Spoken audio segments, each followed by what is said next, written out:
అది ఇప్పుడు ఎగ్జిస్టింగ్ అంటే ఇప్పుడు ఏపీఐసి భూమి అలాట్ చేసినప్పుడు రకరకాలైనటువంటి నిబంధనలు ఉంటాయి, అది కూడా చెప్తా నేను. గత ప్రభుత్వ హయాంలో ఏ రేటుకైతే ఎకరం ₹1,00,00,000 చొప్పున వైజాగ్ టెక్ పార్క్ లిమిటెడ్కి జగన్మోహన్ రెడ్డి గారు భూమి కేటాయించారో అదే రేటుకి ఇవాళ అర్సా వాళ్ళకు కూడా అదే ప్రాంతంలో 3.5 ఎకరాలు ₹1,00,00,000 కేటాయించారు. అంటే అది తప్పు చేసినట్టు అది జగన్మోహన్ రెడ్డి గారిని సమాధానం చెప్పానండి, లేదంటే ఈ కేసీనేని నాని గారిని మిగతా వాళ్ళు ఏదో మాట్లాడుతూ ఉన్నారు కదా జవాబు చెప్పానండి. అదేవిధంగా కాపులుప్పాడులో 56 ఎకరాల 36 సెంట్లు ఎకరం ₹50 లక్షలకి కేటాయించడం జరిగింది. మొన్న క్యాబినెట్లో చేసినటువంటి తీర్మానం అది. దానికి సంబంధించి ఇంకా జీవో విడుదల కాలేదు, అతి త్వరలో జీవో విడుదలవుతుంది. దాని మీద కూడా ఎక్కడా కూడా అసలు 99 పైసలు ప్రస్తావన అనేది లేనే లేదు. గత ప్రభుత్వం హయాంలో ఇచ్చినటువంటి రేటుకే ఇవాళ ఈ ప్రభుత్వం భూమి కేటాయిస్తూ ఉంది. దాన్ని ఎలా తప్పుపడతారండి? రేపు ఇవాళ నేను మీడియా ముందుకు వచ్చి అనేక వాస్తవాలు మాట్లాడాను. నేను మాట్లాడిన తప్పని నేను ప్రూవ్ చేయమని నేను ఛాలెంజ్ చేస్తా ఉన్నా వైసీపీ నాయకుల్ని. ఈ కేసునేని నానిని రమ్మనండి, రేపు మీడియా ముందుకు వచ్చి మాట్లాడమనండి. ఇదిగో పట్టాభి మాట్లాడింది తప్పని చెప్పమనండి. We speak with facts sir. వాళ్ళలాగా కల్లబొలి మాటలు మేము మాట్లాడం, గాలి పోగేసి మాట్లాడం. రెండోది ఇంకొక విషయం కూడా చెప్పాలి. ఇక్కడ భూమి కేటాయించినప్పుడు మొన్న జైతాళ్ళూరి గారు కూడా వాళ్ళు మిత్రులందరూ వాళ్ళ జూమ్లో మాట్లాడినప్పుడు చెప్పారు, వాళ్ళకి భూమి కేటాయింపు అనేది కొన్ని నిబంధనలకి లోబడి చేస్తూ ఉన్నారు. ఏదో ఊరికనే వాళ్ళకేమో సేల్ డీడ్ ఎగ్జిక్యూట్ చేయట్లా. ఏంటి ఆ కండిషన్స్ ఏంటి? The sale deed will be executed only after the successful implementation of the project, meaning the company must fulfil its commitments regarding the proposed investment and employment within the agreed timelines.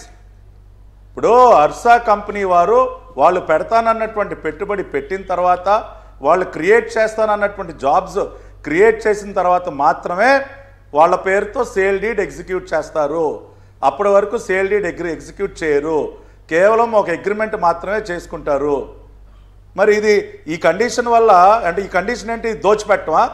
ఇప్పుడు దోచిపెట్టే వాళ్ళు ఇటువంటి condition దేనికి పెడతారు sir? ఇవాళ మాకేదన్నా ఇవాళ extraordinary ప్రేమ జై గారి మీద లేదంటే వాళ్ళ మిత్రుల మీద మాకు వాళ్ళపైన వల్లమాలిన ప్రేమ ఉంటే ఇటువంటి కండిషన్స్ అన్ని మేము ఎందుకు పెడతాం సార్? ఇవాళ వాళ్ళందరికీ భూమి దోచిపెట్టాలనుకుంటే ఇటువంటి కండిషన్ మేము దేనికి పెడతాం? ఇవాళ పట్టాభి గారు ఇక్కడ 15th నాడు క్యాబినెట్ మీటింగ్ అయింది, ఆ రోజు అలాట్మెంట్ అయింది. ఆ వెరీ నెక్స్ట్ డే నుంచే ఈ రచ్చ రగడ అంతా మొదలైంది. ఇందులో నిజాలేంటి అబద్ధాలేంటి అనేది ప్రభుత్వం రూఢీ చేయాలి. ఇన్ని రోజులు ఆగి 21వ తేదీన అర్సా కంపెనీ ఒక ప్రెస్ నోట్ రిలీజ్ చేసింది. ఆ ప్రెస్ నోట్లో ఒక లైన్ చదువుతాను చూడండి. వాళ్ళు ఫ్యాక్ట్స్ కరెక్షన్ అని చెప్పి రాసి, price we did not receive the land for 99 paisa per acre. Our proposal was 1 crore per acre for 3.5 acres and 50 lakhs per acre for 56.5 acres. ఇది అర్సా కంపెనీ ఇచ్చిన ప్రెస్ నోట్. అర్సా కంపెనీ ఎంత మొత్తుకున్నా ఏం చెప్పినా అది నడవదండి. ఎందుకంటే అది beneficiary company. అది నిజం చెబుతుందా అబద్ధం చెబుతుందా అని ఆలోచిస్తారు. ఇది రావాల్సింది ప్రభుత్వం వైపు నుంచి. ప్రభుత్వం వైపు నుంచి ఇగో ఇంత రేటు అని ఇంతవరకు రాలేదు. ఏమన్నారు, పర్ ఎగ్జిస్టింగ్ రూల్స్ ఇన్ ఓగ్ అన్నారు. What are those rules? అది కదా ప్రభుత్వం మీరు చెప్పడం కదా సార్.